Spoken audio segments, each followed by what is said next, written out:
One of the things I wanted to touch on that I really hadn't thought of before, but that you kind of framed out, is when you look at our model, you need to maximize value in advance, you need to transact for value so that you can keep the most value for yourself, and then you need to transfer value.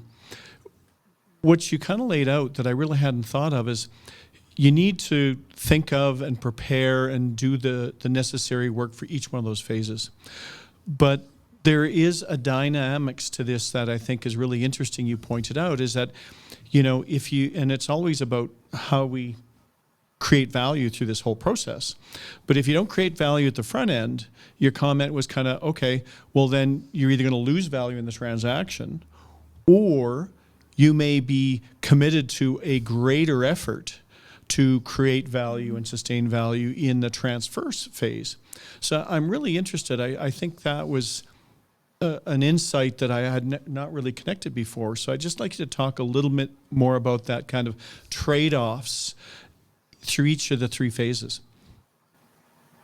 Yeah, sure. So, and it can come down to the industry as well and the growth trend and some of the terms that are, and timing, exactly.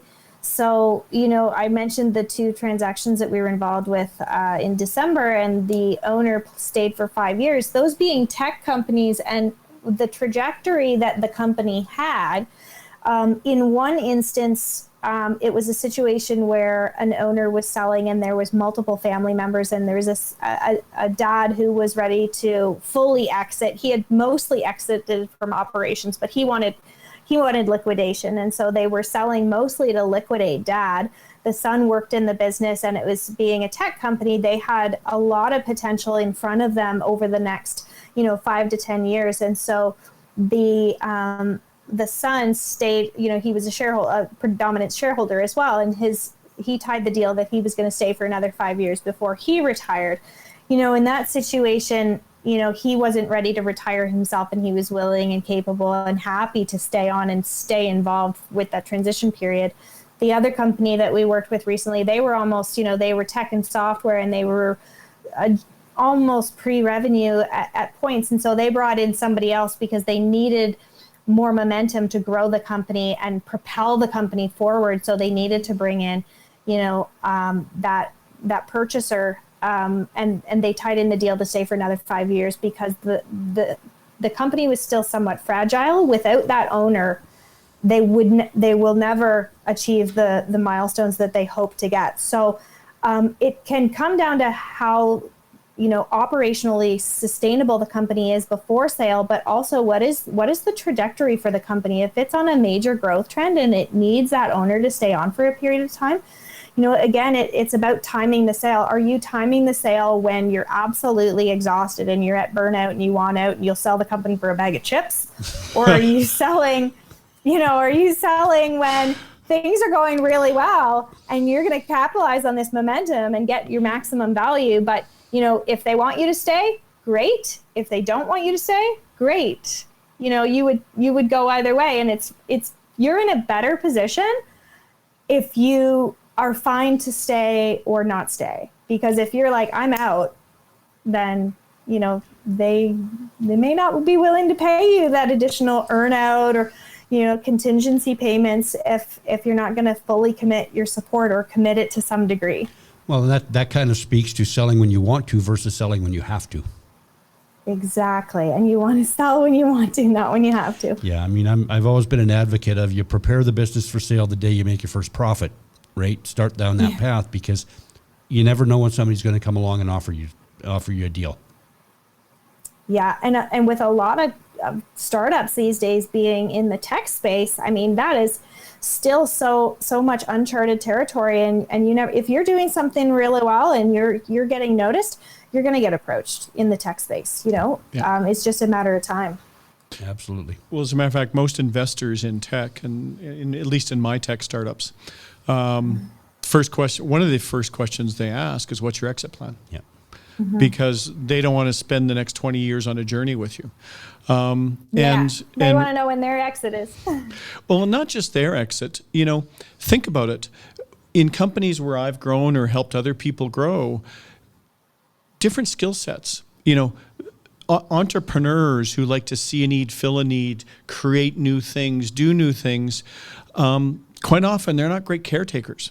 So, that's why I find a lot of times when I'm working with businesses, we've got to get the business away from the founders quite often, because they can grow it to a certain point and then they become the limitation.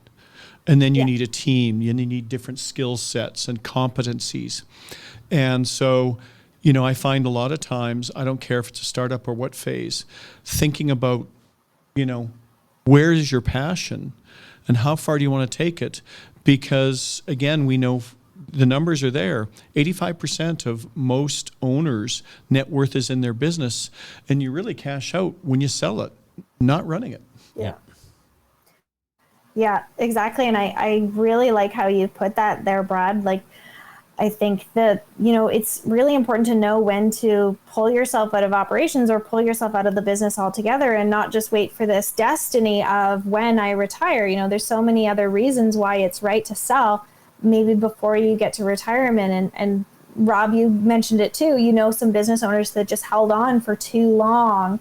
And there is a sweet spot of when to sell or when to get out of the way. We see that a lot, Brad, where people, the business has grown above and beyond their skill set, but they didn't know what to do at that point. So they just kept operating as they always had. And it really put stress on the growth, or it stalled out. And then they went to sell because they didn't know what else to do. And they lost, at that point, they've lost a ton of value. Yeah, exactly. Yeah, exactly. And the other thing I find, just from those of us who have had experience, quite often you're getting courted the most when you're the hottest. And I think, if you go back to the sports analogy, it's always good to leave when you're on top. Yep.